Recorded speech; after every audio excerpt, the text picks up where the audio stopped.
پاکستان میں تقریباً ہر چوتھی خاتون تشدد کا شکار ہے۔ یہ تشدد یا تو جسمانی طور پر کیا جاتا ہے یا جنسی طور پر یا پھر نفسیاتی یا ذہنی طور پر۔ ان تشدد کے کیسز میں رپورٹ ہونے والے کیسز کی شرح جو ہے تو وہ بہت کم ہے اور اس کی وجوہات واضح ہے۔ ایک تو ہمارے قانونی نظام کی کمزوریاں اور دوسرا ہمارا سوشل سٹرکچر یا ہمارا معاشرتی نظام۔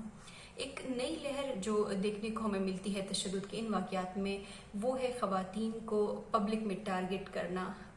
ہم دیکھتے ہیں کہ ڈی خان میں اور اس طرح سے پاکستان کے دوسرے چھوٹے شہروں میں کچھ ایسے واقعات سامنے آئے ہیں جہاں پہ پبلک شیم کیا جاتا ہے خواتین کو گلی محلوں میں برہنہ کیا جاتا ہے یا ان کے اوپر تشدد کیا جاتا ہے۔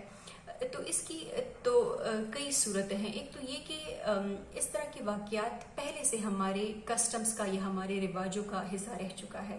جس طرح اگر ہم دیکھیں تو ونی ایک کسٹم ہے، پھر اس طرح سورا ہم دیکھتے ہیں یہ ٹرینڈ کہ خواتین کا جہاں پہ قصور نہیں بھی ہوتا تو وہ ان کسٹمز کے یا ان رواجوں کے بین چڑھا دی جاتی ہیں یا ان کے ساتھ انہی کسٹمز کے تھرو جو ہے تو تشدد ہوتا ہے، جسمانی تشدد ہوتا ہے اور ان کے ساتھ زبر جنسی بھی کی جاتی ہے۔ تو یہ بیان ہے، یہ نیریٹو ایک تو وہاں سے لیا گیا ہے کہ خواتین کو آپ آبجیکٹیفائی کرتے ہیں، یعنی آپ اپنی ملکیت کے طور پہ اسے پیش کرتے ہیں، اور یہ بیانیہ جو ہے تو یہ سوچ جو ہے تو یہ ہمارا قانون بھی اسے کسی حد تک انڈورس کرتا ہے اور ہمارا معاشرتی نظام بھی اس چیز کو انڈورس کرتا ہے۔ اب حل یا سلوشن کیا ہو اس بات کا؟ سب سے پہلے تو یہ کہ خواتین کے لیے آپ قانون تک رسائی یا ایکسیس جو ہے تو وہ اس کو آپ آسان بنائیں۔ تانے اور کچہری کے چکروں کو اور اس پورے سسٹم کو آپ کنڈیوسو بنائیں تاکہ وہاں پہ خواتین یہ رپورٹ کر سکیں ان کے ساتھ جو تشدد یا زیادتی کے واقعات ہوتے ہیں۔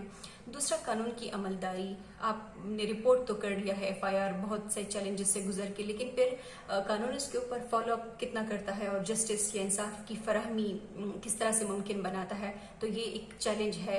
خصوصی طور پہ اگر ہم دیکھیں تو پاکستان کے چھوٹے شہروں میں یا کلاس بیسڈ خواتین، یہاں پہ اگر ہم دیکھیں تو ان کیونکہ سوشل میڈیا پہ ان کی آواز بھی اس طرح سے نہیں اٹھائی جاتی اور وہاں پہ ان کے لیے اسٹرگل کرنا بہت مشکل ہے۔ تیسری بڑی بات یہ کہ اس تمام دورانیے میں جن کے ساتھ زیادتی ہوئی ہے اس خاتون کو اس کے گھرانے کو تحفظ فراہم کرنا، یہ بھی ایک چیلنج ہے جس سے قانون کو نمٹنا ہے۔ اور سب سے ضروری اور امپورٹنٹ بات اس میں یہ ہے کہ ہمارے ریاستی بیانیے کا عورت دوست ہونا، ہمارا جو اسٹیٹ نیریٹو ہے وہ کتنا وومن فرینڈلی ہے۔ میرے خیال میں یہ سب سے امپیکٹفل چیز یہی ہوگی۔ اگر ہماری ریاست کا بیانیہ اگر وہ عورت دوست ہے تو یہی بیانیہ یا یہی سوچ، یہی فکر ہمارے قانون میں بھی ریفلیکٹ ہوگی، ہمارے نصاب، ہمارے کریکولم میں بھی اور ہماری سیاست میں بھی یہ چیز ریفلیکٹ ہوگی، اور اس کا پھر ایونچولی اثر جو ہے تو وہ معاشرے پہ پڑے گا۔